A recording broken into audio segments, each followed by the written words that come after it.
दुकान में भीड़ थी।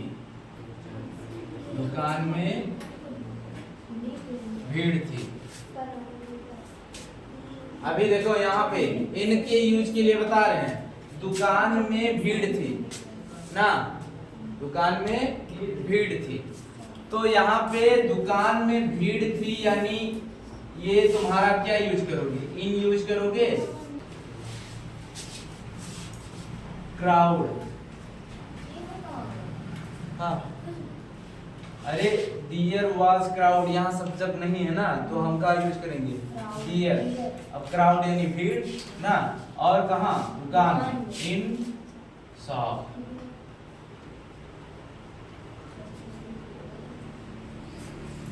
ठीक। अब फिर अगला क्या है? इनटू ना,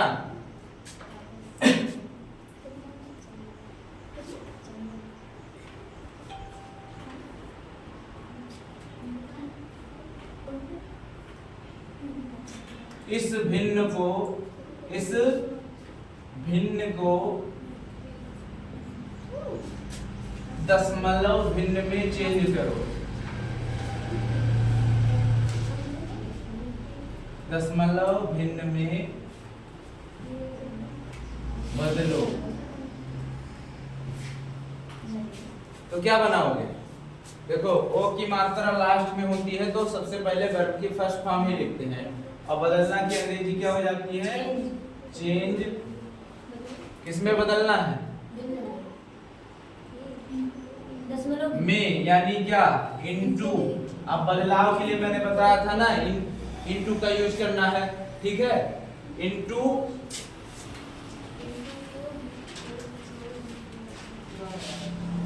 decimal fraction. Decimal fraction to this fraction.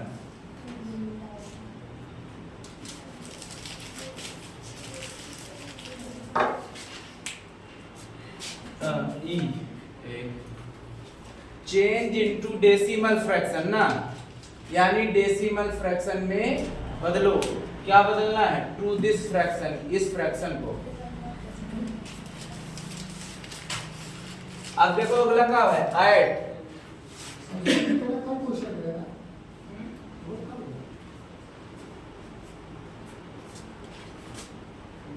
अब एक दूसरा यूज के लिए दे रहे हैं, बता। एक देखो अभी इन दोनों में से एक दूसरा यूज बता रहे हैं। अब बताना कि इन यूज करोगे या फिर इनटू यूज करोगे ना।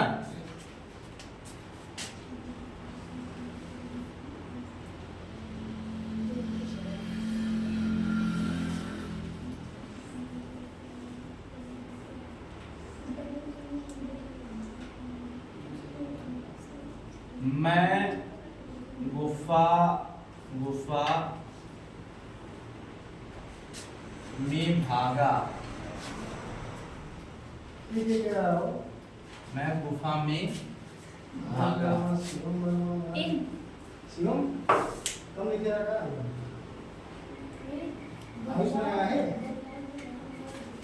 मैं गुफा में भागा।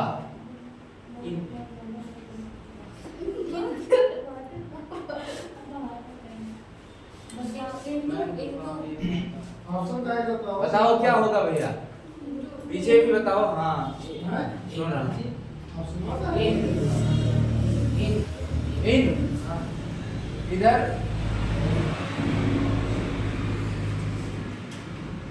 भागा है, और भागा है मतलब क्या? गतिशील है ना, चल रहा है ना। और मैंने कहा था गतिशीलता के लिए क्या यूज करते हैं? इनटू। तो यहाँ पे क्या होगा? आई रैन अवे इनटू 10। या केव होता है ना, 10 या तो केव। आई रैन अवे इनटू 10 यानी मैं गुफा में भागा। ठीक, समझे कैसे हुआ ना? क्योंकि वहां पे वो भाग रहा है यानी गतिशील है। और मैंने कहा था इनका यूज स्थिरता के लिए करना है ना। अब यहाँ पे दुकान में भीड़ थी तो वहां पे स्थिरता बनी हुई है कि नहीं? दुकान के पास खड़े होंगे ना, सब दुकान में खड़े होंगे।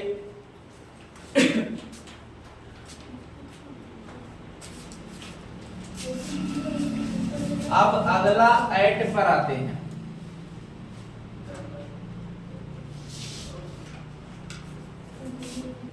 अब एट का यूज कब करना है पहले तुम सब बता दो।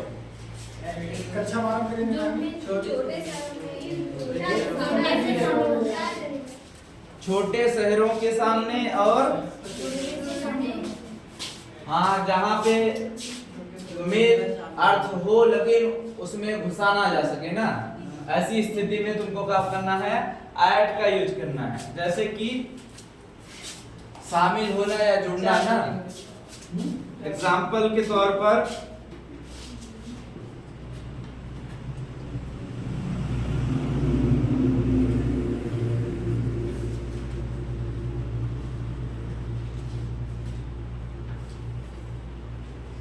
खेलन, हाँ नाम है खेलन, हाँ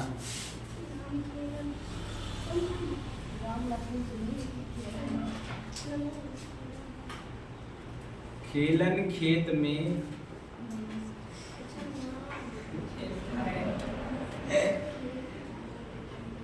खेलन खेत में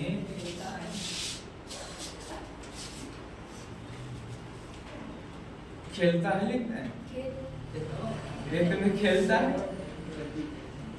चलो खेलन खेत में खेलता है। तो बताओ क्या होगा?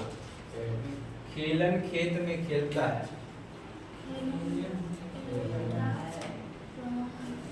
अब यहाँ पे देखो खेत में तो घुसा नहीं जा सकता ना, बाउंड्री होगी उसमें जा सकते हो ना, उसके साथ उस जमीन के साथ जुड़ सकते हो ना, उस जमीन पर रह सकते हो ना, खेल सकते हो। तो यहाँ पे क्या होगा?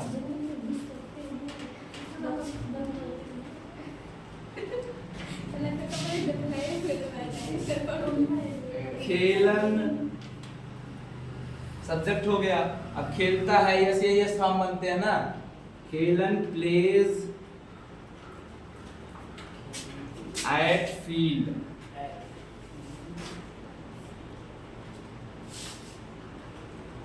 क्या होता है? सही है ना। खेलन प्लेज एट फील्ड यानी खेलन खेत में खेलता है।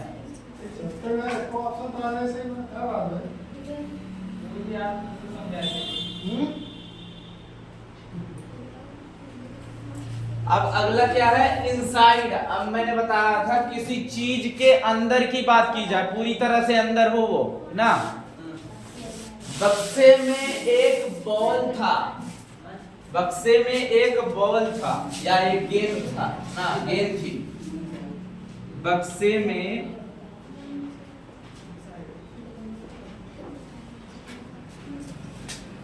एक गेंद थी। अब ताजा तो पहले इंग्लिश है ना, मैटर ये वाला कि इनके साथ अच्छा 12 वाले के मन के बोल ये तो हम आएगा कुछ। बक्से में एक गेंद थी। क्या थी? एक गेंद थी। अब अंदर थी ना, बक्से के अंदर रही होगी ना, तो अंदर के लिए क्या यूज करते हैं? इनसाइड ना। तो क्या यूज करोगे यहाँ? There was a ball inside the box ना। There was a ball inside the box।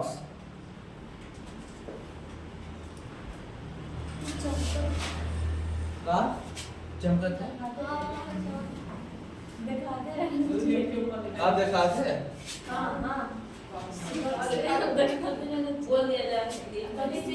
There was a ball inside the box।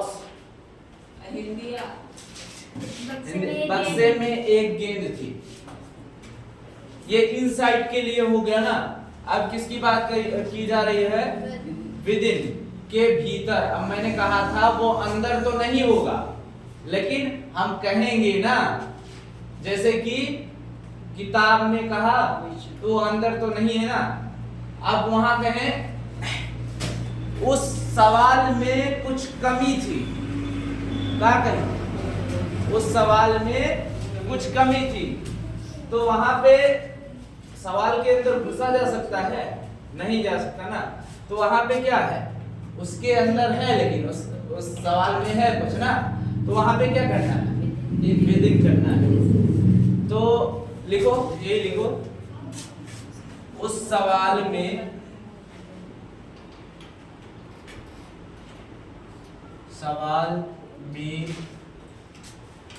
कुछ कमी थी। कमी की अंग्रेजी होती है लैक, LACK, लैक या फिर वांट।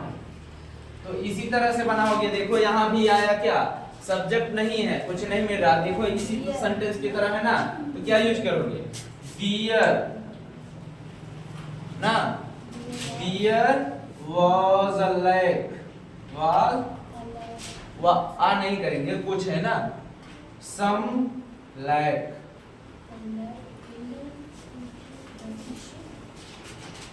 in नहीं, within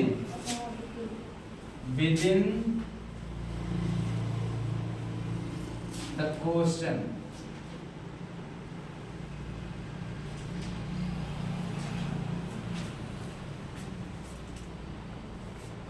सवाल में, उस सवाल में कुछ कमी थी।